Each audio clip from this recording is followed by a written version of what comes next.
ज़्यादा डर हमें पुलिस वालों से ही लगता था, क्योंकि शुरू से ही ना पुलिस के नाम से ही मोहल्ला के लोग, सलाम एरिया के लोग इनको देखते भी थे तो भाग जाते थे। अगर वो बस मोहल्ला गया देखे कि वर्दी वाला लोग आ रहा है तो हम लोग भी भाग जाते थे। और वो इसलिए होता था क्योंकि हम लोगों को अपने अधिकारों के बारे में नहीं पता रहता था। लेकिन जब से मैंने ये ट्रेनिंग मैंने काफ़ी बार लिया, 2 से 3-4 बार ले चुकी हूँ मैं, और उसके बाद हमने ये जो भी यहाँ पे ट्रेनिंग लिया, जैसे मौलिक अधिकार या संविधान का कोई भी ऐसा संविधान से जुड़ा हुआ चीज़ों को, तो मैंने कैसे यूज किया वो आप लोगों को बताऊंगी।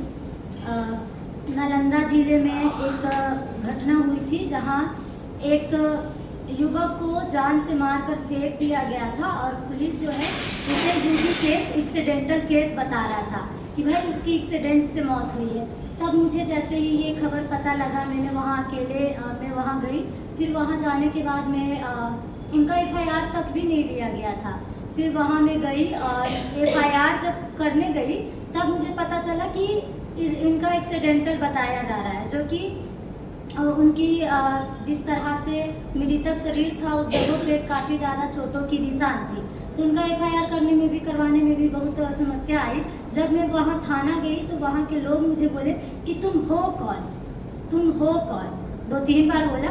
तो मैं उन्हें बस इतना कही कि मैं एक जिम्मेदार नागरिक हूँ। तो फिर वो उनको पता चल गया कि भाई वो नागरिक की बात कर रही हैं। संविधान से जुड़ा हुआ चीज़ों को जब आप कहीं पे भी रखिएगा तो एक उन लोगों को लगेगा कि नहीं भाई ये पढ़ी लिखी लड़की है। नहीं भी पढ़े लिखे लोग हैं लेकिन फिर भी अपने संविधान के बारे में जाने, खासकर अपने मौलिक अधिकारों के बारे में जाने, तो वो पुलिस रहे या दरोगा रहे सबसे बात कर सकती हैं, क्योंकि इन लोगों को भी पता है कि हमारी अधिकार क्या है। लेकिन हम लोगों को पता नहीं रहता, इसीलिए ये लोग जो है छुआछूत की भावना से भी देखते हैं, गलत तरीके से भी बात करते हैं। तो फिर उसके बाद वो मुझे डांटने लगे। तो मैंने वहाँ बोला कि मैं एक जिम्मेदार नागरिक हूँ और आपको डांटने का अधिकार नहीं है, क्योंकि ये संविधान में हमारा लिखा गया है। तो वहाँ पे तो मेरी बातें सुनी भी गई और कल एफआईआर भी हुआ है। और उसके बाद हमारी मोहल्ला में एक 3 वर्षीय बच्ची चोरी हो गई थी, जिसका कि अभी तक बच्ची मिली नहीं है। और हम लोग वहाँ पे उनकी मदद किए कि एफआईआर लिखवाए, थाना जाकर धरना जो भी करना पड़ा किए, एसएसपी ऑफिस गए, फिर उसके बाद डीएम से भी मिले। फिर हमारी जो बिहार लीगल नेटवर्क है उसके तरफ से हाई कोर्ट में रिट फाइल भी करवाए। फिर आज तक कहीं भी केस में मैंने नहीं देखा है कि नार्को टेस्ट हुआ है कोई दलित बच्ची या माइनॉरिटी समाज की बच्ची के लिए। लेकिन ये पहला केस है जिसमें नार्को टेस्ट हुआ है, और ये हमारे बिहार लीगल नेटवर्क के वजह से हुआ है।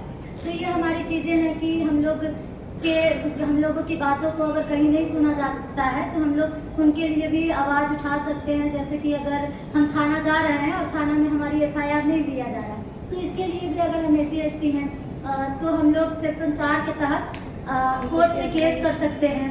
और मैंने 2 केस मैंने देखा है, मैंने खुद आवेदन लिखा है जिसमें 2 लोगों को मुआवजा मिला है SC/ST एक्ट के तहत, एक नालंदा जिला में, एक मेरी खुद की मोहल्ला में।